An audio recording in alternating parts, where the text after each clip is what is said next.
บริษัทที่ปรึกษาทางด้านการลงทุนก่อสร้างเครื่องไฟฟ้า ISC บริษัทน้ำทิพย์หัวบริษัท Empore ฮ่องกงกองพลทหาร5ที่1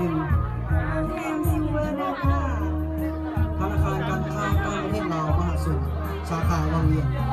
บริษัทอีจินวิศวกรรมก่อสร้างลาวจำกัดตลาดกลางคืนรีเท่าและร้านอาหารไทยเขาบริษัทบอลลูนท่องเที่ยว บริษัทแดงน้อยก่อสร้างจำกัดธนาคารรวมพัฒนาสาขาวังเวียงรีสอร์ทท่ามจันทร์วังเวียงตลาดวังเวียงบริษัทดวงจันทร์ฝึกคนและผลิตหีบผ่าเรือจักรหางยาวเมืองวังเวียงโรงแรมเดอะแกรนด์ริเวอร์ไซด์วังเวียงโรงแรมรุ่งนครวังเวียงพาเลส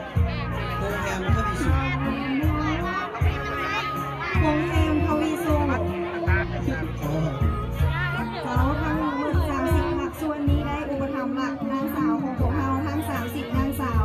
ในมูลค่าผักส่วนละ3ล้าน1แสนกีบขอเสียงตบมือสมเชย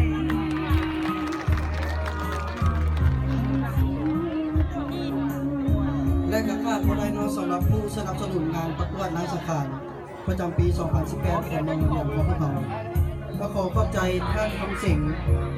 ผู้จัดงานตลาดนัดอุปถัมภ์เงินสดจำนวน60 ล้านกีบขอขอบใจบริษัทกระทิงแดงผู้นำเครื่องดื่มเสื้อผ้าและเงินสดรวมทั้งหมดมูลค่า7ล้าน5แสนกีบขอขอบใจท่านนางแสงทองมอบเงินสด5 ล้านกีบหานเวียงไซหานอาหารน้ำซองวิวการ์เด้นเงินสด1ล้านกีบ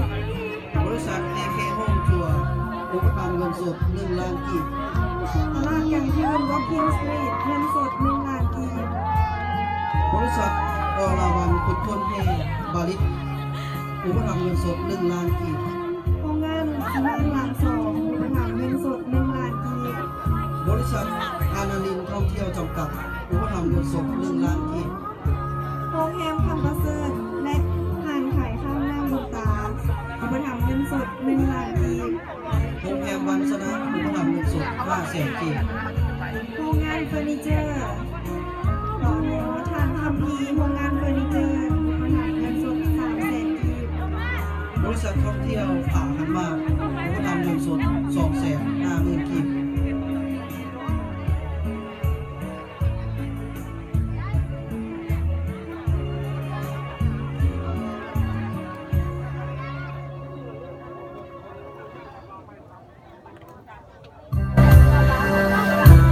จะมีก็ยังมีเงินผักเลี้ยงสวัสดิ์อุปถัมภ์เงินสด2 แสนกีบบริษัทก่อสร้างทางรถไฟลาวจีนช่วงระยะที่5อุปถัมภ์เงินสด1 ล้านกีบทานคำพันธ์จิตวงศ์มอบเงินสด2 แสนกีบโรงแรมอัมมารีอุปถัมภ์เงินสด5 แสนกีบครอบครัวทานทองไซสารไซสนะสารไซยันอุปถัมภ์เงินสด5 ล้านกีบ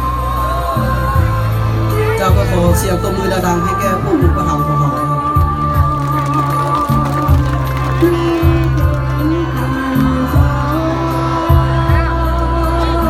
เป็นก็ได้กองเชียร์ของเราคือมิตรแท้เนาะมือนี้เนาะ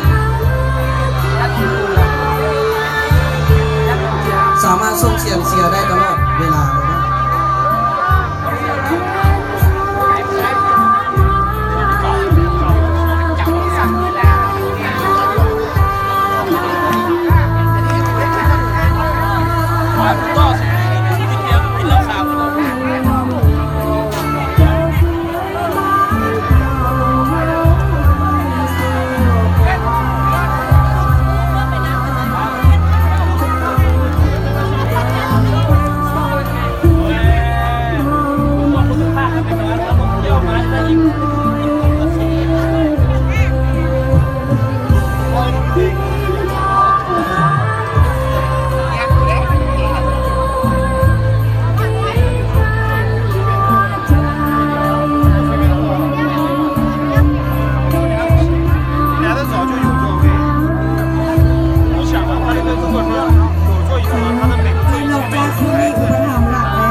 ริมสวยนางใหญ่บ้านเวียงแก้วโฮมซีห้างเสริมสวยแขกบิวตี้บ้านเวียงแก้วเมืองวังเวียงแห่งเว